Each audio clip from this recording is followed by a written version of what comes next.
Hello, welcome back to Red Army Reaction. Not the happiest place in the world after yesterday. No, feeling quite, just a bit glum. Yeah, we don't have to worry about the sun in our eyes today because No. it's a very grey day outside. And a grey day in here, Yeah, as it was a grey day in East Manchester yesterday. for United. Well, yeah, it was a sky blue day, Yeah, but not in the sky. yeah, It's getting quite confused, this metaphor. yeah. But bad, basically, is the headline. United are bad. Yes. United were bad. Whether or not United are bad is a discussion. No, I don't think it is up for debate. No, United are bad. United are bad. And have been United for a were long bad time. yesterday. And we were sort of hoping that it wouldn't be as bad. Yeah. Even though I don't think any United fan was expecting to blow them away. No, a lot of United fans were confident. Of something resembling a decent performance. Yeah, having a good chance in the game. Yeah. And what we got was nothing resembling a decent performance. No. Same issues as in every other game. Same reluctance to do anything about it, seemingly, from the manager. Yeah. Same sort of waywardness from some players. Lots of similar themes in all four league games. Yeah. And despite, the result seems to be entirely based down to the quality of the opposition. Yeah. Good teams will lose to, average teams will probably draw to, and we might beat some rubbish teams. Yeah. But we're not, without ever looking Good. comfortable No. or good. No. Yeah, it was just the same. We started quite well, like we have done in a lot of our games. We didn't score, and we didn't sustain it, and then we defended poorly. Told, yeah, as it has done many times in the past. Yeah, and we both felt a bit better after the Burnley game because the Fulham and Grimsby games were disappointing and Yeah. made everyone feel the state was really bad then. And a 3-2 win against Burnley, in hindsight, maybe shouldn't have changed anyone's mood. No, but points on the board always do. Yeah, a win. A win is always holds a lot of sway, as it should do. A win is the point, but it's not always a sign of much improvement. No. And it clearly wasn't. No. So, like you say, United started okay. Couple of chances early on. And this is, I think, a theme of last season where we didn't make City play amazingly in order to beat us. City played quite poor to average for a lot of that game and were able to beat us by doing that. Yeah, comfortably. You want to come out of those games, even if you lose, you want to come out saying we merely made them work for it. Yeah. And obviously that's not the end game state for United. No. It's losing to City but making them work for it. But it's a damn sight better than losing to City and not making them work for it. Yeah. It was. It seems like every team just knows how to play against United. Yeah. And everyone knows how United are going to play. Yeah. The manager's made that very clear.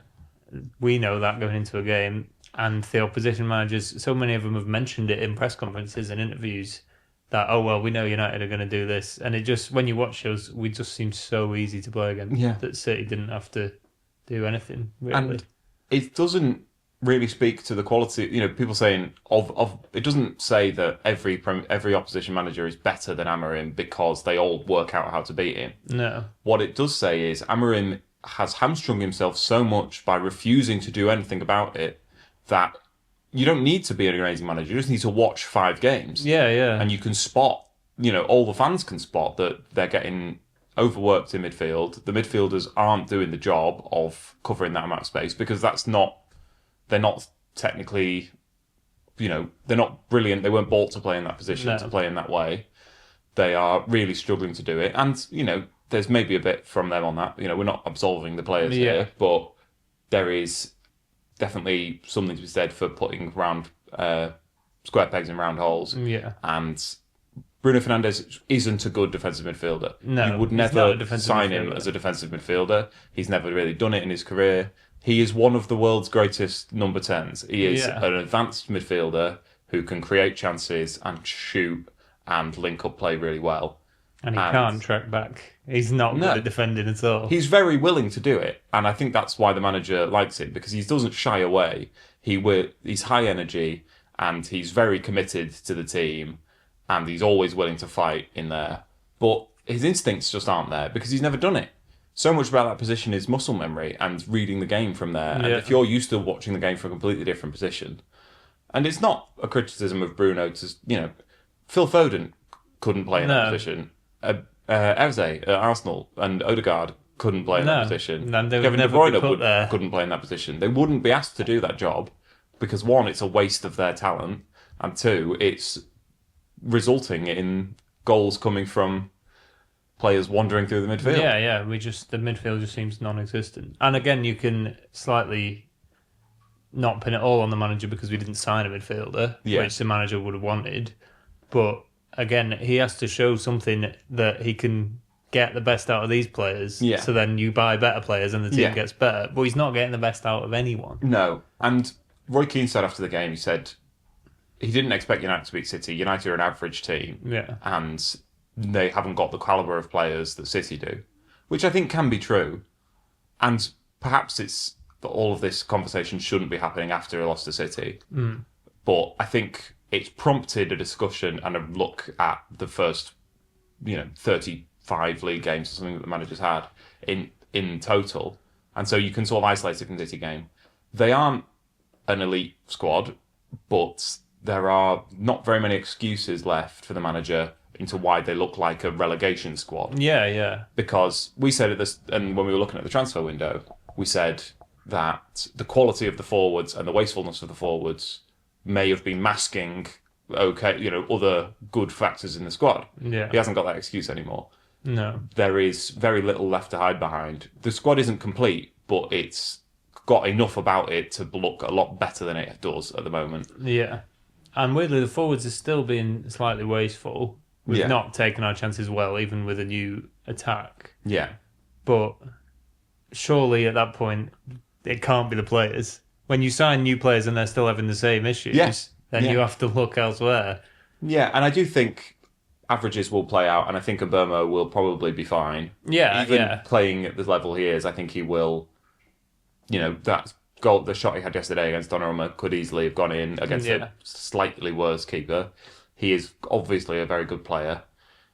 And Cunha, we haven't seen much of since because of his injury. He's missed a big game here, but has looked fine. And like an upgrade. Yeah. But what I think the City game has prompted is a review from the fans of the time in total, and there really isn't anything to hang your hat on there. There is nothing for the manager to hide behind. No. Results-wise or performances. Trend-wise, there's no trending in the right direction. There's no uptick in any area of the pitch, really. The defence hasn't got... we concede fewer shots than we did under Ten Hag. Yeah. But we're still conceding too many goals from those shots. Yeah. And part of that's the keeper, but also that's part of it is the quality of chance that teams are able to create. If you look at the chances that City had yesterday, the ones that they scored from, you've got a free header from Foden 6 yards out, and he did well to get it to beat the keeper. It was a good header, but it was a really free good header. chance. Yeah. And then you've got Haaland running through on goal twice. Yeah. Once under a bit of pressure from a defender, but you still expect a striker to score though, really. Yeah, and the second one under absolutely no pressure from any defender. He had 60 yards of pitch to himself. Yeah. And, game state affects that somewhat, and we were pushing on and we were trying to get a goal, but it wasn't the go for it. It wasn't throw everything at it at that point. It was only 70 minutes or something. Yeah. And we just 2-0, you're still in the game. 3-0, it's game over. So obviously and a lot of this comes from the team as well. We're not I'm very keen not to absolve the team of this performance. Yeah. But I said yesterday when we were watching the game, nobody had a howler yesterday in the United shirt. I think Luke Shaw probably. Yeah, it wasn't great. And Bruno Fernandes, I think, was poor on the goals. Yeah. But from an attacking point of view, I think everyone looked sharp. There was lots of impetus there. There was a lot of players moving in the right direction and looking like they were trying to make stuff happen. But something about the team, and whether that's their concentration or their commitment or the way they're applying themselves, or what the specific jobs they're being asked to do, isn't working. Yeah, it's just not quite working. Like you could see in the first half, there were, and this has been a running theme for United for a long time, there were opportunities to create chances. Yes. Where we'd win the ball high up the pitch, and if you pick the right pass 2 or 3 times, you're in on goal. Yeah. And we just don't seem to know what we're doing in Yeah. that situation. And we haven't for most of last season, and it's not changed. No. Like you could see the gaps in City's defence and midfield, which other teams have exploited. And when we won the ball, we just didn't know what to do with it and didn't turn it into chances, really. Yeah. And City are a much later stage project than United are, and have had the same manager and similar players for a long time. But they feel like they're in a bit of a transition. Yeah. There are holes there. There are players not performing at their maximum. They're not the impervious City that we've seen before. Yeah. But what happens is they can sort of fall back to a set of principles of, it doesn't really matter which City players are there or which positions they find themselves in. They've got a base level of technicality that means that against a shoddy defence, they'll always create chances and will always score them. Like we saw against, like take a games like Grimsby, where United went and it proved that it doesn't matter the opposition. Or the quality of the opposition. Yeah. We are unable to sustain possession and unable to create a volume of chances, regardless of the opposition. So you go to City might look vulnerable, but they're still a functional football team. Yeah, it doesn't matter the opposition. We have not been able to convincingly apply ourselves in any game for a long time. Yeah, it's ridiculous. Really, Grimsby is the extreme example that proves that we are so obvious how we're going to play. Everyone knows it, and we're not capable of adapting to any opposition. Yeah, we don't adapt at all. We just do the same things, and it's not working.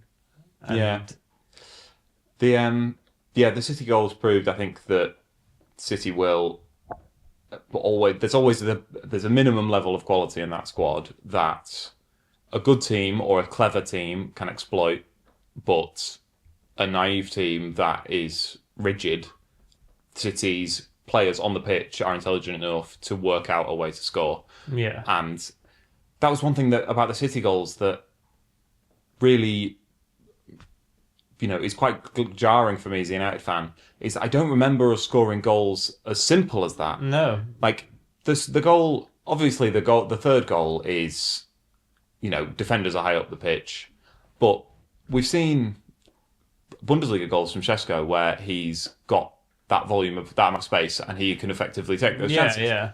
But I don't remember a United player having that chance in this team. Not under Emery, certainly. And then the first Haaland goal is a nice bit of footwork from a midfielder, a simple pass to a forward who holds up the defender, and then a simple pass through the lines. And yes, these are very good players and technical players, but United have got some good players. Yeah. We have players who are capable of completing through balls, and we saw from Kobe Mainu he can nutmeg a player as well as anyone. Yeah. So there is something about the way this team is being set up, and it is the manager that is his entire job.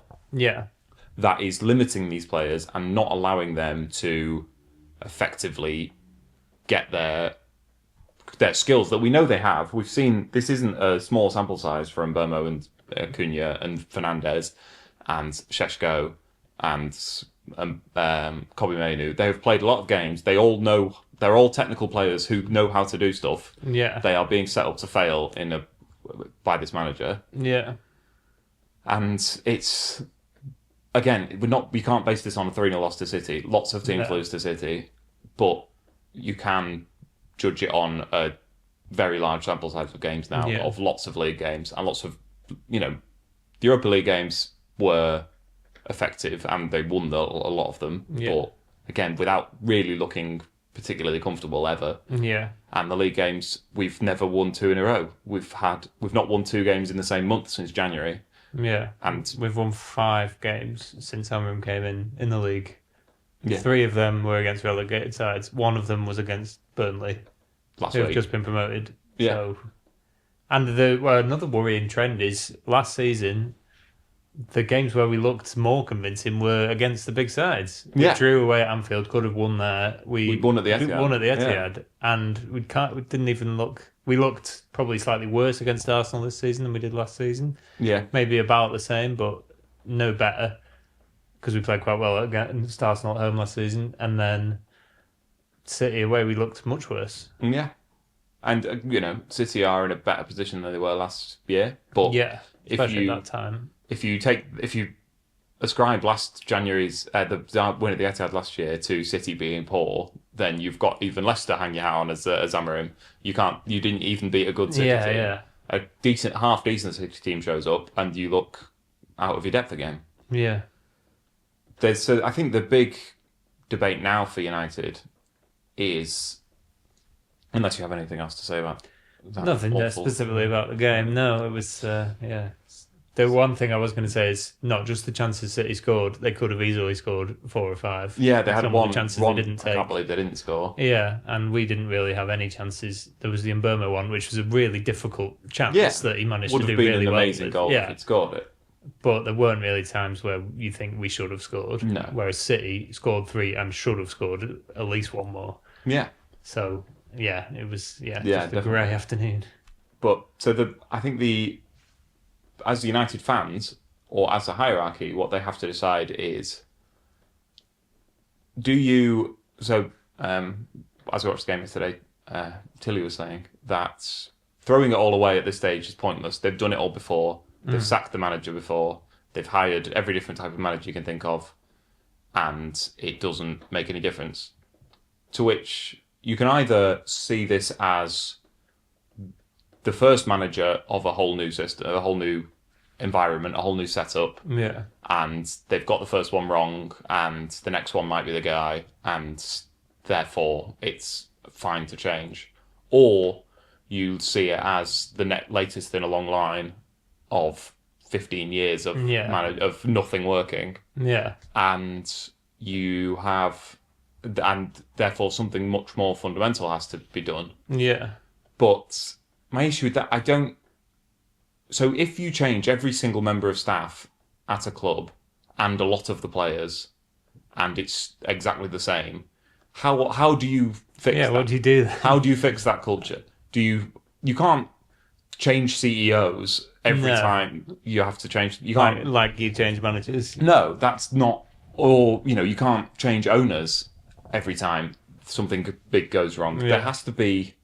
I feel like you have to give them that break of new system, new infrastructure, new senior leadership team. Almost every single executive changed. You have to, and we have seen a change in the transfer windows. I think. I think so. I don't think that's giving them too much credit to say that they look more competent than the old regime. They seem to have a plan. They adapt quickly.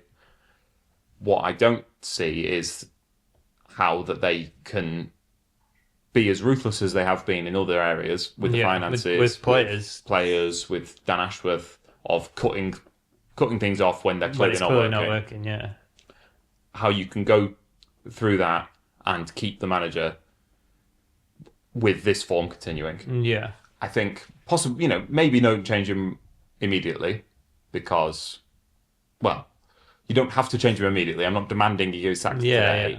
but it's very difficult to see a world in which he becomes a great United manager. Yeah. And I never want to call for a manager's head and say, I want this manager out, get him out of my club. Yeah. But it just becomes so hard to defend him. Yeah. His record is so bad. Yeah, he's back down to a point a game now. Yeah. He was briefly above a point a game Yeah, after the yeah. Burnley game. We were at the dizzy heights of 1.01 point per game, but we're back down to... Yeah. And it's just... I just can't see it turning around for me. No, and it's a shame. I like the guy. I think he speaks well.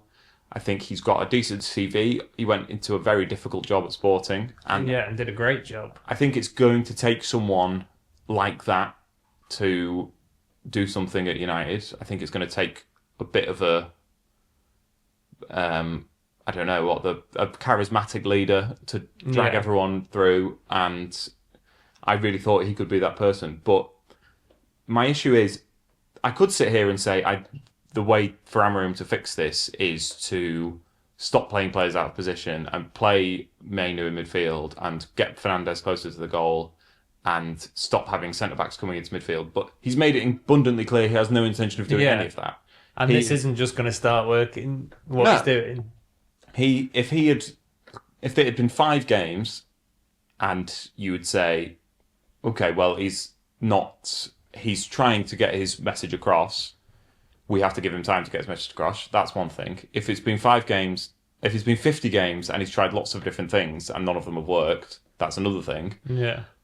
But he is trying very specifically to coach one very specific way of playing and has proved unable to do it. Yeah. It's not that he's not had a chance to work with the players. It's not that he's not had players he's got huge holes in his squad anymore.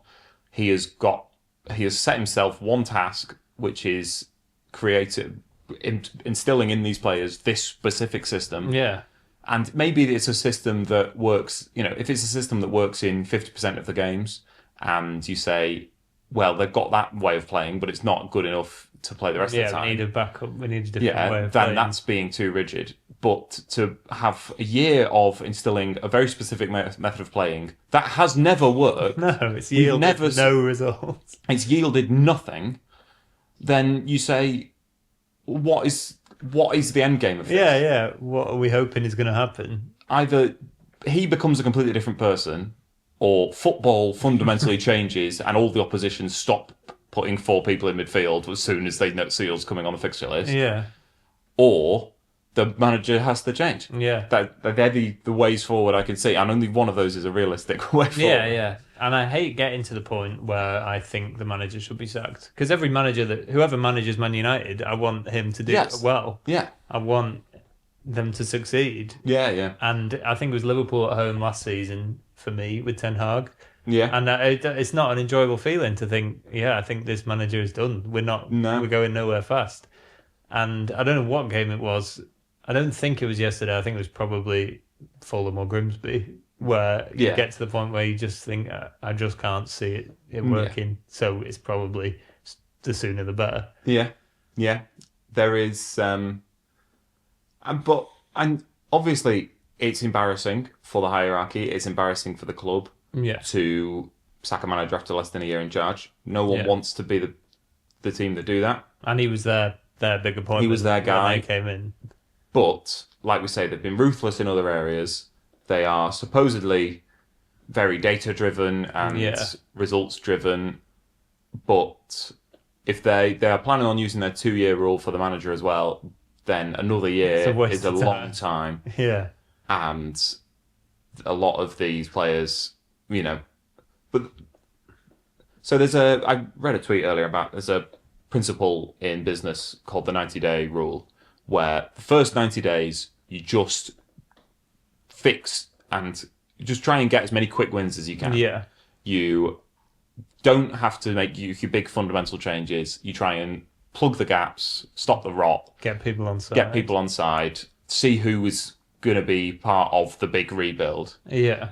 And at no point has it ever felt like that with this manager. It's felt like he's come in, day one, has started tearing the place down, started with this big grand rebuild without any of the goodwill or momentum to back it up. And the things that you can do for goodwill and momentum, like playing young players, playing fan favourites, letting the players do the things that they already know how to do. Yeah. These are quick wins that might not fit with your total football philosophy, and whether or not, you're the reincarnation of Cruyff, maybe that you can't possibly sully your principles by playing 4-2-3-1 with Fernandes behind the striker.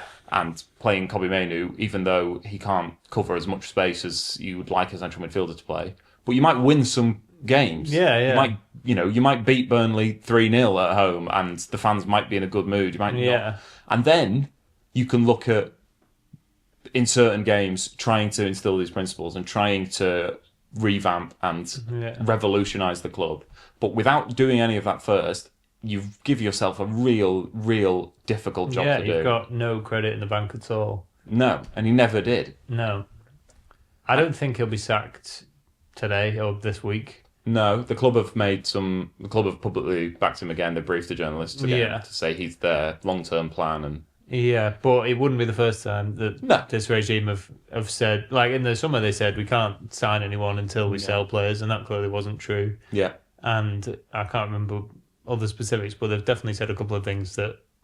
Yeah, I mean, they announced Ten Hag was signing a new contract, even though he'd really only signed the extension to his existing contract, and it was only another year. Yeah, so you can't take it with a pinch of salt at times, what they tell the media. Yeah. But I don't think it's imminent, his sacking, but I don't think he's got long at all. And it's the question always is when you sack a manager is, do you get an interim manager who would make the team better short term and give you time to get the long term manager? Yeah. Or do you wait and keep this manager until you've got your guy? Yeah. The issue we have that United haven't had in the past is no one could be worse, realistically. Yeah. We couldn't... I mean, sort of liberating in a way. Yeah. We can't get worse. Because this group of players, I don't see them getting relegated. But beyond that, that's how bad we are. That's the bar. We're good enough to stay in the Premier League, and that's it. Yeah. And I think that's because we've got good quality players. Yes. That's why we finished 15th rather than 18th last season. Yeah. Last season we were helped by how bad the relegated sides were, but we got 41 points last season. Yeah. We really weren't far off. So sacking the manager, even if you put a mannequin in charge, we would probably get better. Yeah. There's an Athletic article from a couple of years ago that I really like, which is, do Manchester United need a manager? Because no manager has successfully raised the level of the team beyond about the average quality of the players, I don't think. No. And we have had managers who have dragged the players well below that level. I think Moyes had a squad that was very similar to a league-winning squad and made it look like a seventh-place team. Yeah. I think Amorim has taken a probably 7th or 8th best squad in the league and made it look like just a scratch above relegation. Yeah. But we've never had a manager who has...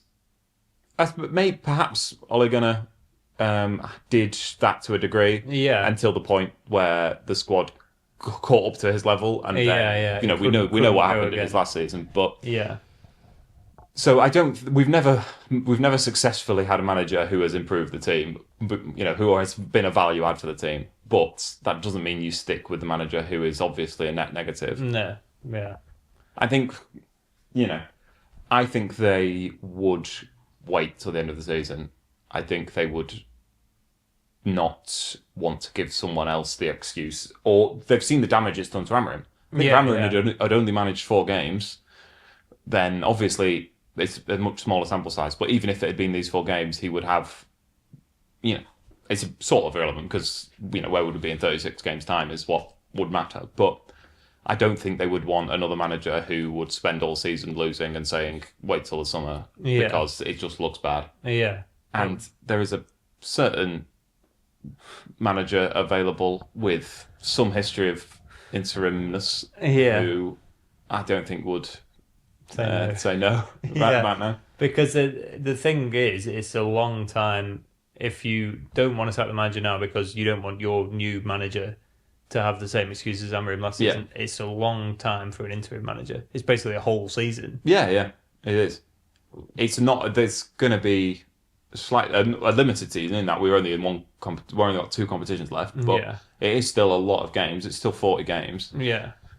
So you can't give it to a manager. You can't give it to the assistant manager. No, you can't give it to someone who's got no experience of, because it's too many games to sacrifice on the altar of a nice feeling around the club. And obviously it was the previous regime that appointed Solskjaer, but it would seem, if we were looking for an interim manager, for me, he would seem to be the favourite. Yeah, and perhaps one of his very charismatic young assistants who has recently also gone on the job market might want to get the band back together, get Carrick back in. Maybe Carrick could do the job. that's an option. Is the recently sacked Middlesbrough manager is less sellable to the fans than the recently sacked Besiktas manager. Yeah, only because he managed United. Yeah, but he did previously. manage United previously, and a lot of fans really liked him. Yeah, but Carrick has also got a lot of credit in the bank, but I think the team of Solskjaer, Carrick, and you'd have to replace Kieran McKenna, who obviously we don't know the percentages or the actual day to day, but a lot of the technical setup of that team seems to have come from Kieran McKenna. His fingerprints are from the Ipswich team that got promoted on that same team. Nice. A lot of the interplay looks very similar. So you'd need to replace that. Yeah. But like you say, like a monkey in a suit would probably get 60 points from this squad. Yeah, to quote Andy Tate, a monkey in a suit would do a better job. Yeah, I wasn't actually thinking of the Andy Tate line when I said that. Yeah, well, I don't remember him ever saying it was that. when he was calling for David Moyes to be sacked. He literally said a monkey in a suit would do a better job. Wow. And it's a similar situation. Yeah, now. yeah. I don't know why the monkey needs to be in a suit. Surely managers wear a suit. Well, a monkey in a tracksuit would do a better job as well. Yeah, Or Amram doesn't wear a suit. A monkey in club merch. Yeah. He does always look very sharply dressed on the sideline. So you'd have The to. You wouldn't want a monkey to come in and look slovenly. No. Maybe maybe Donkey Kong style, just the collar and tie. Yeah. A nice Paul Smith one. It's I good had to laugh about United. no memory of Andy Tate referencing a monkey in a suit. Yeah. Fair enough. There is, like you say, anyone could do a better job, and this is a 60-point squad that is being managed to a 40-point level by limiting the best players, or by either playing them in completely the wrong position or leaving them on the bench, and is going to damage the reputations of the new signings. Seshko already looks devoid of confidence. He's only played about 90 minutes in the. He only played about 2 games. He already looks like he's fed up of making runs that no one finds. Yeah. And I don't want to get to that point with Mbermo. He still looks good. Yeah, I don't want him to start looking crap because he's played for us too long. Yeah, and part of me thinks maybe the hierarchy said to Kobe Mainu in the summer, don't go on loan just yet. You might not have to wait very long. By Christmas, you might be playing every week. And, no one likes to see people losing their job. No. We don't like United managers getting sacked. We like to think United are not that sort of club. Not a sacking club. But we are appointing bad managers club. So then you have to be. Yeah, you can't be one without the other. No. But there is nothing to defend him with, really. No, and we did try. We tried for a long time, especially going into this season. Yeah, I really have given him the benefit of the doubt. And I've seen there's a debate online between whether or not it's the system or the personnel decisions that are massively holding this team back. Yeah. I think it's probably both, as we've talked about. But both of those are the manager. Yeah. He does both of those jobs. So whether or not it's the fact that Fernandes should be tracking back properly in midfield, or whether or not it's a system that means that midfielders have too much space to cover, or whatever it is, it's the fact that the manager has made these decisions that has got us into this position yet again. Yeah. We said after the Fulham game we weren't going to get into talking about who might replace the manager. Yeah. But I think we probably should now. Yeah. One manager who's previously turned around a demoralised organisation and got the best out of the players and massively improved the feeling around the place was Gareth Southgate. It was available. There's been rumours in the past that the regime at United like him, but then there was also that Dan Ashworth liked him, and then he left, possibly because he liked him. Yeah. And I don't. The bookies seem to think he's a likely candidate. A lot of United fans would be really, really against it. He'd have a big, but a lot of England fans, I guess. Yeah. I think ridiculously so, to the point where I've seen some United fans say, "Oh, that would be it for me. I wouldn't support United if he was in the dugout." And I'm like, "Well, he's not evil. No, you just didn't like what he did at England. Yeah. You don't like him, but I would still want him to do well if he was the manager. Even if he were evil, as Big Sam liked to say, there's only one. They'd all be chanting, "There's only one Saddam Hussein." if he got a couple of wins under his belt. Yeah. I've sort of talked myself into being okay with Southgate. Obviously, the issue is we went into England. Everyone thought, why have they appointed this clown? He's got no CV. Yeah, He's been relegated. Middlesbrough relegated. But then he built an atmosphere, an environment that allowed that players enjoyed being in. They were able to play good football, and whether or not that was just they had a better squad than the opposition in a lot of games is one thing. But England, I don't think the quality of English player went up massively from the early 90s to the 2010s and then onwards. I don't think there was a huge step change in the quality of player, but we started reliably getting to semi-finals and finals. He did do a job. He did improve that team. Whether or not you think he was just putting 11 players out on the pitch and they could always would have done it. Yeah. They weren't doing it in the past, and he fundamentally fixed a lot of the issues with the England team, and a lot of that was the hierarchy around him, but he was the man in the dugout. Yeah. The issue is, obviously, there is a much higher technical level in the Premier League than there is in international football. International tournament football is different. Yeah, and when he's managed at this level, obviously, I mean, it was 20 years ago. It was 20 years ago, but he did fail. Yeah, He wasn't successful. Yeah. You would need the atmosphere amongst England fans was they've hired someone with no CV. He's just another FA insider, man. The atmosphere around United would be even worse than that. Yeah. It would be they are a joke of an organisation hiring someone with his record.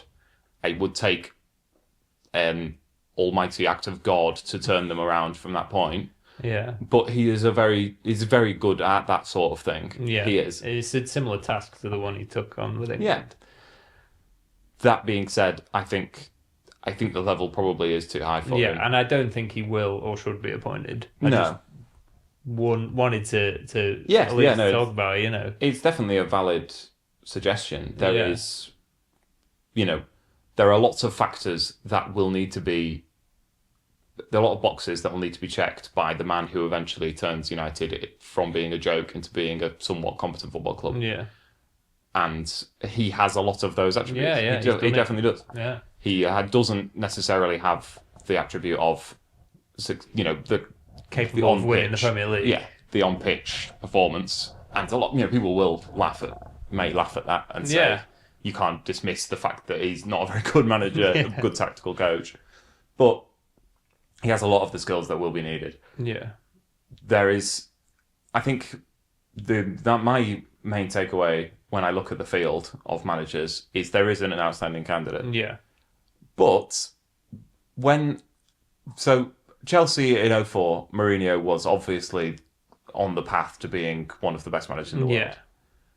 Yeah. City were the Uber club and hired the Uber manager who had won everything for the last 8 years. Yeah, and that had been lined up, I think, for a while.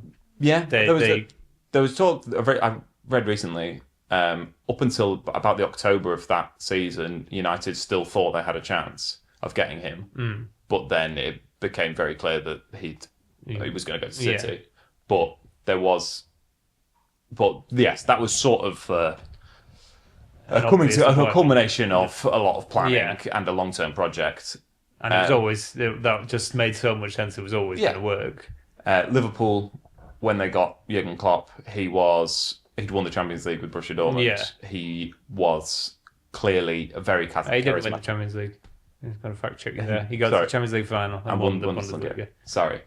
Clearly a very charismatic, beloved manager who had a very impressive feat on his CV. And his last season at Dortmund was a little ropey, but that's not a reason to write him off. No, but absolutely beloved by a club, managed at a good level and been successful.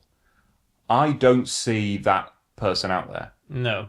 I don't see that there is that manager. I think the one, even this summer gone, the big move was Xabi Alonso.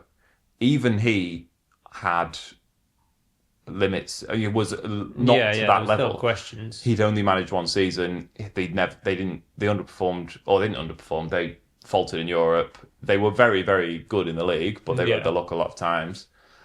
And they had a good team that played very well. But even that wasn't the level of those three previous hires. So every other hire that I can think of in the last 15 years, there's been an element of risk, and there's been an element of he's good at these things. He will need to prove to be good at these things. Yeah. And nearly every manager who's appointed anywhere has been sacked from their last job. So there's always going to be questions asked about them. Yeah. So I think when you look at what United have done hiring-wise in the past, they've gone for the manager that they think has the charisma and so with Amorim, they went for not the Jose Mourinho, but Not that quite, mould. but yeah. But, a step below, hadn't won in Europe, but had been very successful in the Portuguese league with not far and away the best team, a competitive team, but had been reliably successful. And the trajectory he was on, maybe if he had stayed at Sporting a couple of seasons, he could have done something in Europe. Yeah. I'm not saying he would have won the Champions League. No. We're not to know, but he was doing a really good job at Sporting. Yeah, that's what they did with Ten Hag. They saw a manager who had a reasonably good CV over a long period at a reasonably sized club. Yeah. And I think... And had a great way of playing. Yeah. But we've not seen anyone who's been able to translate it to the Premier League. And I think the way they would go this time, or the way they should go, is to the way they've gone with some of their signings, which is the only way to adequately predict how someone will perform in the Premier League is if they have managed in the Premier League. So I would go for someone who has managed in the Premier League. Yeah. I think there's two outstanding candidates there, which is Glasner and Iraola, who have shown that they can coach a side, coach a cohesive team, get results against big sides, get results above their sort of the average level of their squad, improve players. That's a radical one that we've not seen at United, that the coach manages to make some of the players better at football. Yeah. Amorim and to an extent Ten Hag didn't really do with any player. No. I think, the only players... I think even going back before that... Well, no, I'll not tar Ollie with this brush, but the last two, certainly... Ten Hag's players that got better were players who had no level to begin with. The players who came into the squad. Yeah. So, Mainu, obviously it was an academy player who then progressed into being a first-team player. But Ten Hag deserves some credit for that. But Amorim has decided to not do any of that anyway, so has not even got that string to his bow. No. But Solskjaer, I think we saw players playing above, or not above their level, but to a good level where they hadn't before. Maguire had, looked like a good player for a lot of his time there. But that is a box that no United manager has ticked for a while, of consistently improving players, coaching players out of their weaknesses rather than coaching players to massively highlight their weaknesses. Yeah. Even sort of protecting players and minimising their weaknesses by playing in a certain way. Yeah.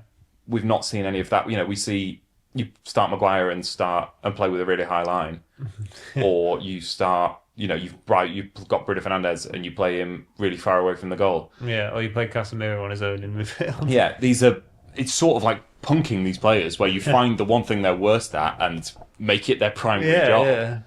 We need a manager who can protect the players and obviously, there is a squad management element of that as well, where you need options in these positions. You need to, maybe Amorim plays Bruno because he doesn't feel he has an option, and maybe Ten Hag played Haaland far too much because he didn't have an option up there.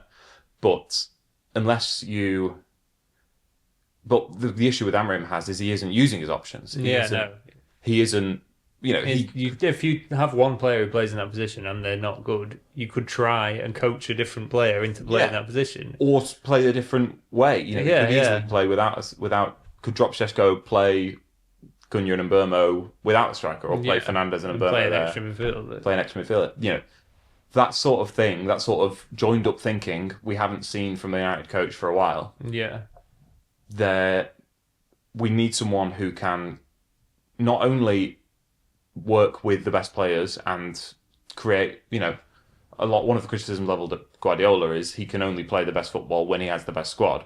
Yeah. We obviously don't have the best squad, so we need someone who can play with the players he has and can get the most out of the players they have even in the simple way of putting the players in the right positions and getting the basics down and not asking too much of players. But we need someone who can do that in the short term and who has the potential upside of reinventing a team and instilling elite footballing principles and mentality into players. That's the bit where the risk's going to come, I think, because, like I say, there isn't someone who has that on their CV who is readily available. Yeah. If you're endorsing Glasner or Iraola as the next United manager, do you think either of them would, if we put a contract on the table tomorrow, would leave their clubs to come to United? Because Glasner's had a few in the summer, and I think maybe the summer January, not long after he came to Palace was linked with moves away back to Germany, and he stayed. And Iraola, there's always, every time a manager gets sacked, he's a contender. So you presume he has dragged his feet or not? It's not made it clear he's not actively looking to leave. Yeah. But then I feel like any manager, and I don't want to disrespect these clubs that are currently much better than us. Yeah. But a manager going into a mid-table Premier League side, I think it's more likely that they dream of doing really well there and then getting a move to a bigger club, rather than, I don't think a manager takes the Crystal Palace job thinking, I can win the Premier League with Crystal Palace. No, I think that's a reasonable statement. Yeah. So the thing is, I think, and we've seen like Company leave Burnley for Bayern Munich and Maresca leave Leicester for Chelsea. We're not an attractive proposition on the pitch right now. No. But as a club, I think we always will be a bit. Yeah. So I don't know, really. It's hard to say whether they would. The fact that it's 4 games into the season, is that a good time to leave your club? I don't think it is, really. No. You've done all this preparation over the summer to stay. Yeah, and I think they both... You sort of want a manager who wouldn't do that to a club, who wouldn't make commitments over the summer, not have their head turned, and then 4 games into a season would have their head turned. Yeah. The strategy I would go with would be to agree someone to join in the summer. Yeah. I think that's the least, you don't want to, you don't want to annoy another club. You want to, you want to give the manager their chance to, and annoyingly, it's going to be a manager who either finishes above us and we let them finish above us by letting them stay, or finishes below us, in which case we've stuck with this bloke who collapsed against the team. That's always the issue with agreeing someone to come early. But I think it sort of minimises a lot of the damage to the club they're leaving, and that makes them a lot more likely to do it. I think if you put an ultimatum in front of either of them now and said, if you don't sign for United, we'll get someone else. Which is what we did with Amorim. Yeah. I think they would probably both keep their powder dry and wait for the next big club that's going to come sniffing. Because I don't think, whilst both of them may conclude that they won't get another go at the United job, neither of them will think, this is my chance to manage a big club. Yeah. Iraola will think, well, realistically, the Chelsea job is going to be available in the next 18 months. No one knows what's going to happen at City. Yeah, they both will probably have offers in their native countries as well. Yeah. So I think getting a commitment on paper, and not to bang the same drum, but I would get Ole Gunnar Solskjaer to the end of the season, and then the club can be in a better position. The one thing that you can't do is do all of this in public after losing another 10 games. Yeah. And also, you can't surely keep Amorim, agree someone in the summer and keep Amorim till then. Amorim won't be happy to do that. No, it's not daft. He would know that we'd spoken to other managers. Yeah, it would invariably leak. There is no way to do that on the down low, so you would have to sack him. And if it's a risk. It's not necessarily, I don't think, writing off another season. People often like to say we're writing off the season if we get Solskjaer and we don't get the new man in straight away. We're starting from nothing going in the summer. I think we've seen the damage that can be done by a manager coming in at the wrong time. Yeah, it's immediately you are already under pressure because the team is already underperforming. If you come in, Iraola couldn't come in now and say, I need 6 months before I start looking good. No. You have to start looking good. Yeah, you have to look better immediately. Yeah. You can go into a new season having just joined and take a little bit of time to build up and get up to speed. Yeah. That pressure isn't there immediately. Yeah.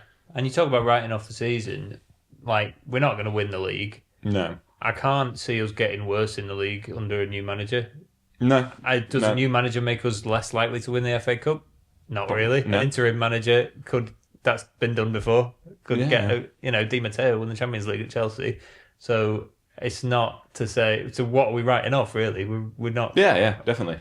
I think it's not going to condemn us to relegation, surely. I would be, like I say, I would be keen to identify and sign the manager now. Yeah. Or within the next 6 weeks, even if you get the interim in. Yeah. Because you don't want to get to the end of the season and have to find someone. Lots of pieces can move between now and then. Yeah.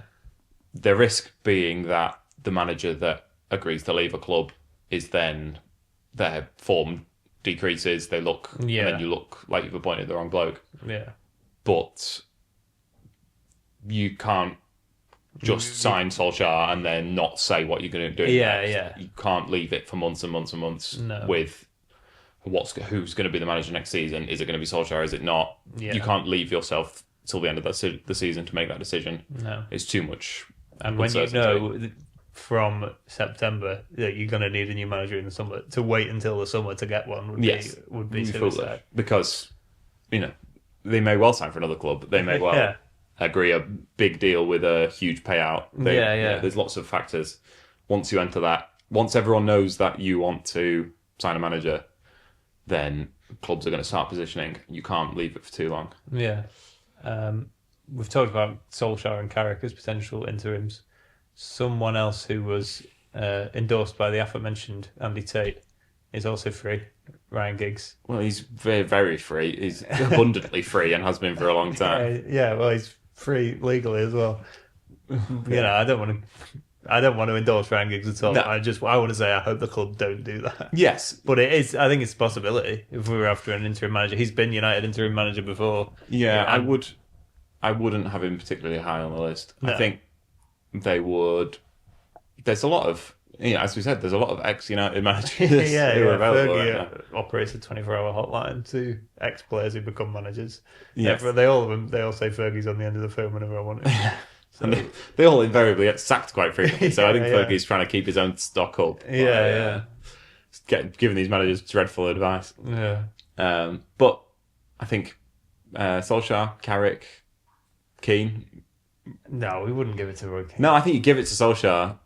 You bring in Roy Carrick Keane as Keane. Assistant.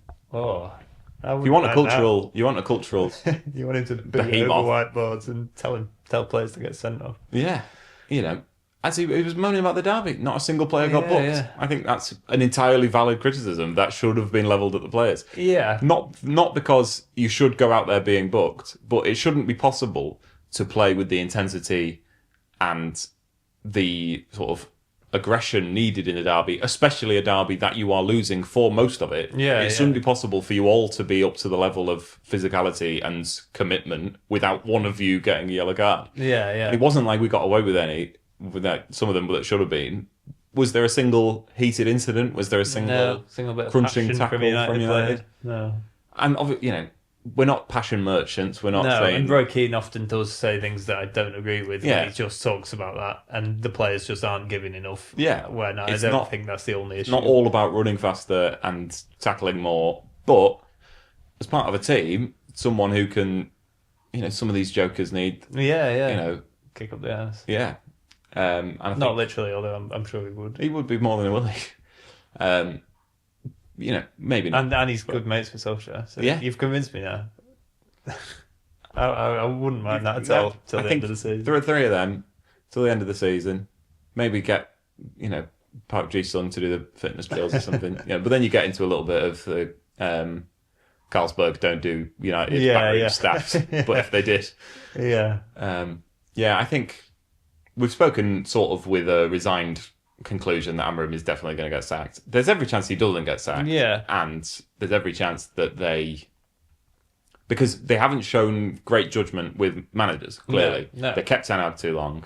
Yeah. They appointed someone who hasn't worked. Yeah. They have made they're two big calls that they've got wrong. Yeah.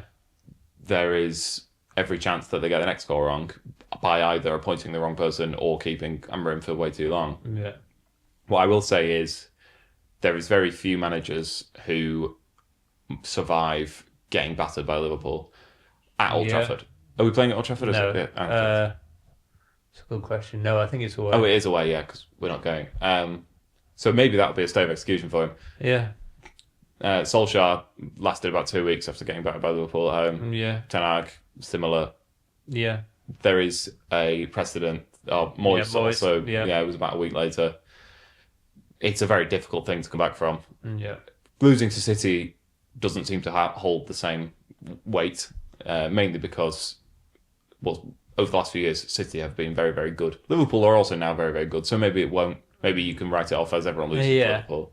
But there is definitely a mood change in the fans when they have to stand there and watch.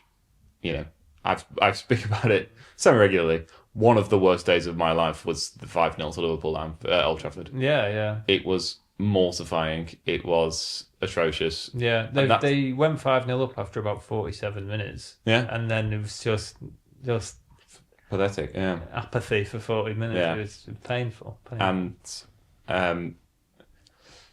a lot of people who talk about Solskjaer seem to forget the fact of how bad we were in the first half of that season. Yeah. And I will not. I'm fully aware of how bad we were in the second half of that season, but I would still, I'd still endorse him for the job. Yeah. Because however bad we were in the first half of that season, we're a lot worse now. Yeah. Well, we're probably about as bad. We lost 4-0 to Watford. Yeah. That was the last game. That was the nadir. But we won some games as well. Yeah, we did. Probably won 2 league games in a row. We won the first 2 league games, didn't we? We beat Leeds 5-1 at the start of that season. We beat Newcastle 4-1 at home. Yeah. 2 great days. Beat West Ham away. Yeah, there was. We were better than we are now. I don't think that's ridiculous to say. Some of that comes from.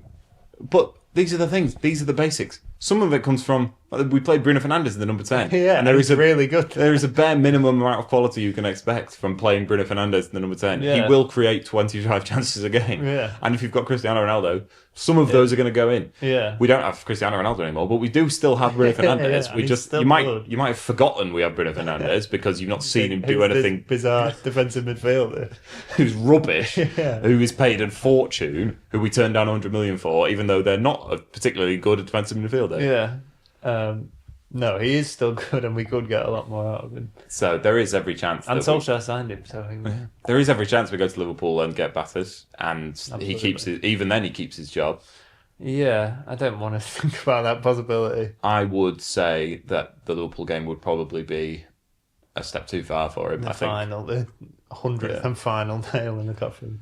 Yes, there is very little coming back from that. If you've got nothing else to hide behind. Yeah. Even the 7-0 was seen as a bit of a blip. Yeah. And we were sort of able to write it off as that was a really bad day at the office. Yeah. It wasn't. There weren't calls for him to be sacked because of that game. No, there were some people who said no manager should ever lose 7-0 to his biggest rival and not get sacked. Yeah, but I don't think a valid thing to say, but realistically, that game didn't do enough to change the mood on Ten Hag greatly. I would say a big defeat to Liverpool is, let's say, the cherry on top of a year of sandwich. Yeah, okay, if you want to say that. I think it would probably prove a bridge too far. Yeah. We may well see a bad result at Chelsea be the last nail in his coffin. Big game, of course. Next week. Chelsea haven't looked amazing. They've looked about as good as they did last season. Yes. But then no one's looked amazing. There's 5 or 6 teams who have looked better than the people they've played. Won a few games. Yeah. Chelsea, they're a difficult team to work out. We drew with them at home last season. Yeah. And I can't remember how we got on away. Oh, we lost 1-0. It was right at the end of the season. Yeah. Just before the Europa League final. They're quite a decent side. They've got a lot of good players, and they do get results. They play quite nice football at times. They can be a bit boring at times and not they draw a lot of games, but Yeah. they're a lot better than us. And the way we're playing, we don't look like beating them. No. Are you worried about Garnacho coming back to haunt us? Oh, I'm looking forward to booing and hissing when his name's I like announced. But I hope I can see it happening. Yeah. I don't know what the worst one of those I've seen is. I can't think of any examples of Of a villain. players that you. Yeah. I don't know. There was the Di Maria incident at Old Trafford. Yeah. He got a really poor reception. Yeah. And thankfully we went through in the end. Yeah, but they won the game. They won the game. Yeah. I don't know if I'm sure. I mean, Suarez scored for Liverpool at Yeah. Old Trafford, and he was a villain. Yes. In terms It's of a a former different kind player. of thing. Yeah. Yeah. Danny Welbeck scored the winner against United for Arsenal. That was painful. That was sort of upsetting that was rather sort than- of like being betrayed by your dog or something. Yeah, right? yeah. Which is difficult for a dog to do. But that you didn't. No one really held any back will against him. It seemed they sort of blamed the club for selling him. Yeah. And then it was just sort of upsetting rather than annoying. Yeah, It would be very annoying if Garnacho came back to haunt us. Yeah. But sort of, exactly in keeping with everything else that happens to It United. wouldn't surprise anyone. No. At least Anthony and Hoyland can't come back to haunt us this season. No. Sancho could. No. Oh no, he's on loan, so he yeah. couldn't play for us against us. Yeah, it'll be an interesting one, Chelsea. I think anything other than... But it feels sort of pointless discussing it. Because we aren't going to... Putting a good performance in, and Yeah, we aren't going to look great. no, The only thing that would do anything for the manager is if we look great and win well. convincingly. If we draw without looking great or win without looking great, everyone will say that he got away with one. Yeah, or if we play quite well but draw or lose, that Then doesn't it do anything. achieves nothing. And what will probably happen is we play poor and lose. Yeah, which is the worst of all those combinations. So, as far as previews go, I think we will be bad and lose. Yeah, I think we'll play well at times, but ultimately not win the game. Yeah. Which is what happens every week, so I'm not sticking my neck out there. I think that's entirely valid. Yeah, we'll be there.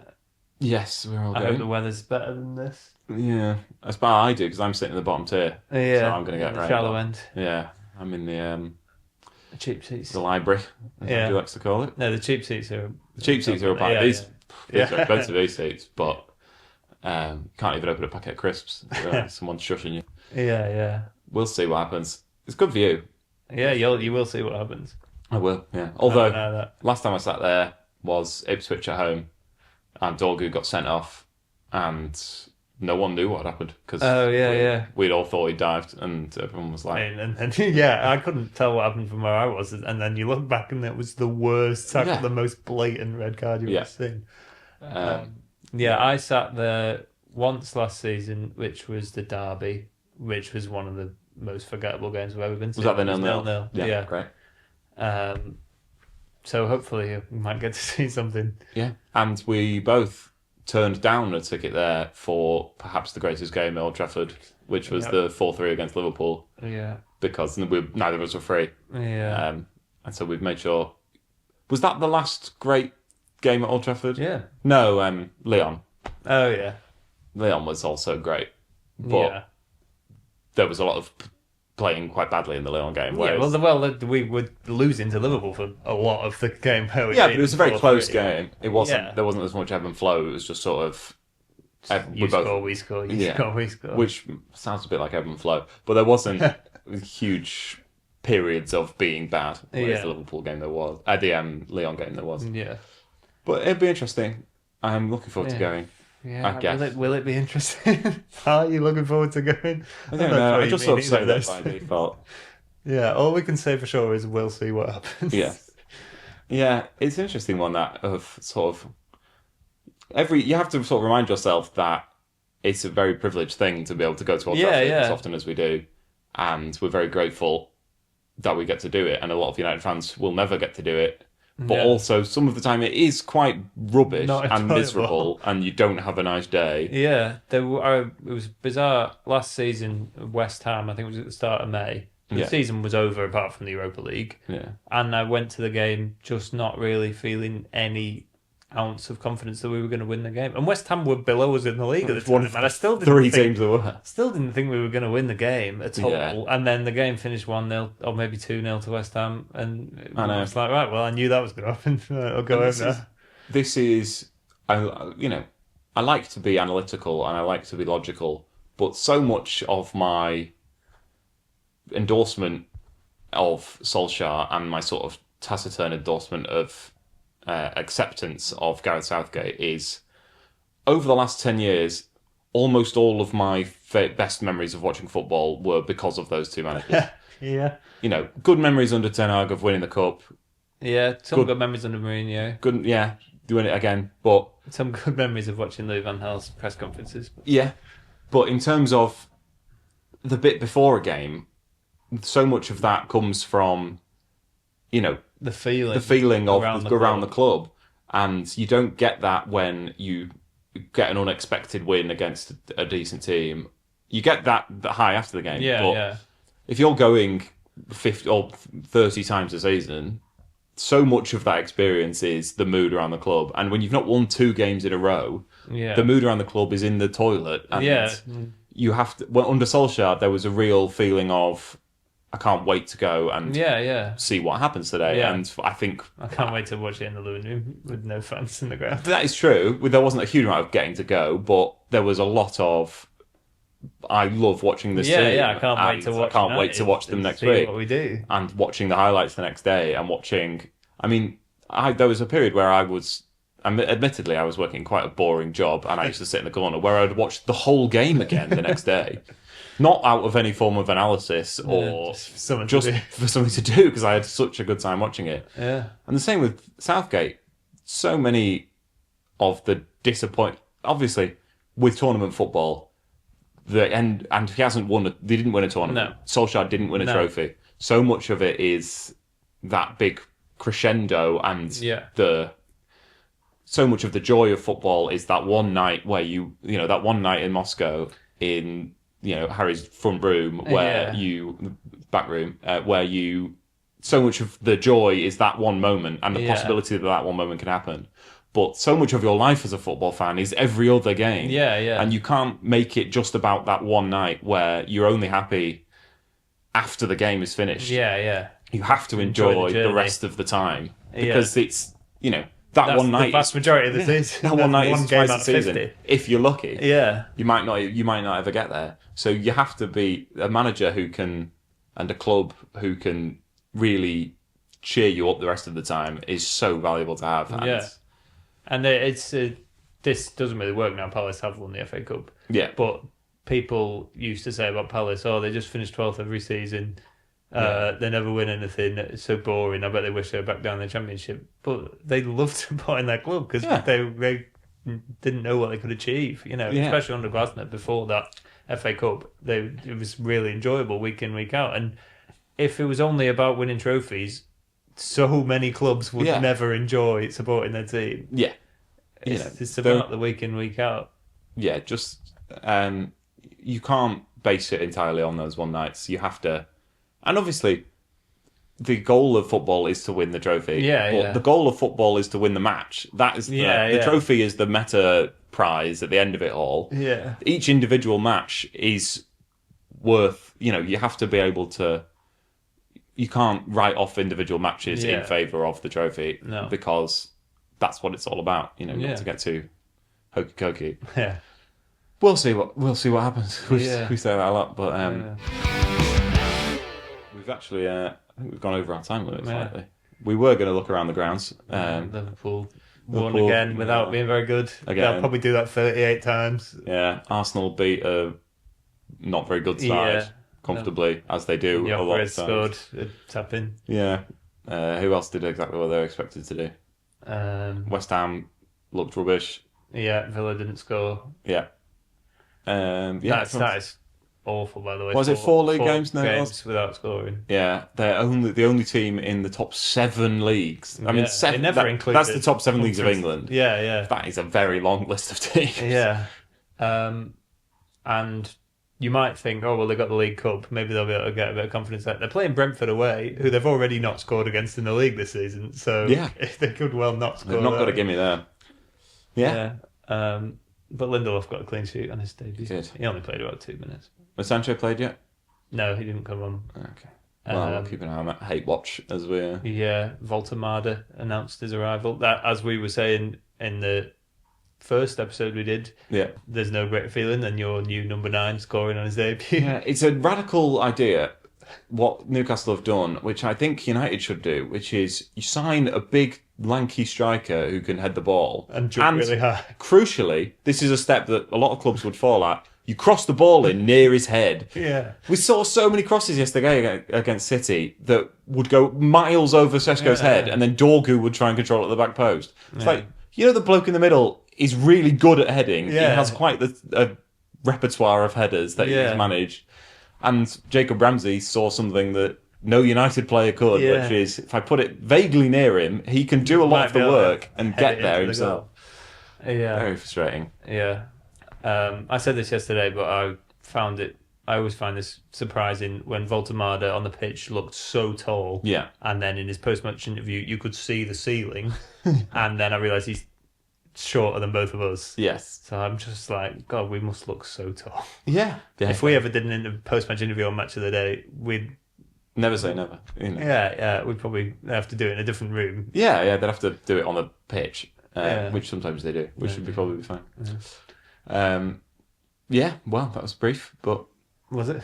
The roundup was brief.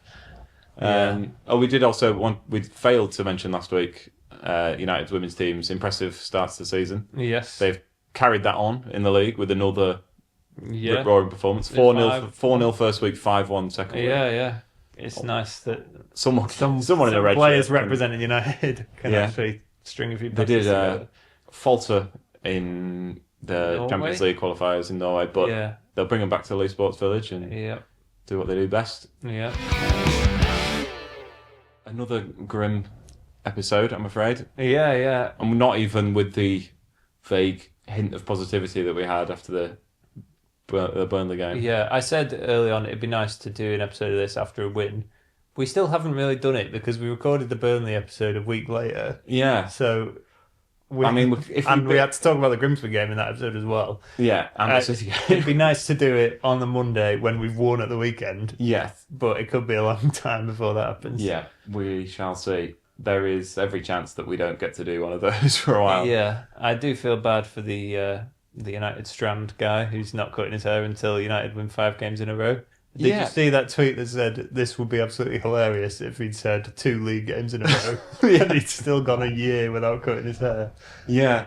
I mean, all 5 games in a row is quite difficult. Yeah. Not that many teams do it that often. He's not. It's all competitions, but still, if there's 5 league games in a row, then that's not just United that aren't doing that. But he's set himself quite the high bar. Yes. Talk of he should get to do it on the pitch at Old Trafford. Shave his head when he's when it's done. But I don't think they need to book that in the calendar just yet. At the very least, it can't happen until the end of October. He will go every year now. That's definite. So good luck to him. Fair play. When are you doing something similar? With you're going to cut your hair when United next win the Premier League? No. Well, I don't know, because maybe I'd shave it off if United won the Premier League. Maybe. Mum wouldn't be happy. No. But I do have the thing, the long hair, where I just think one day I'll look at myself in the mirror and I think I can't have long hair anymore. Well, you're 4 years behind me and I've not got there yet, so... Yeah. I'm concerned that one day I'll wind up an old man and he'll attack me. That's a rubbish... It's a good joke. I'll give you... It's not a bad joke. Right. Well, on that note... Yes. Thanks for listening. Make sure you follow us on social media and we'll see you out there. Adios. Ta-da.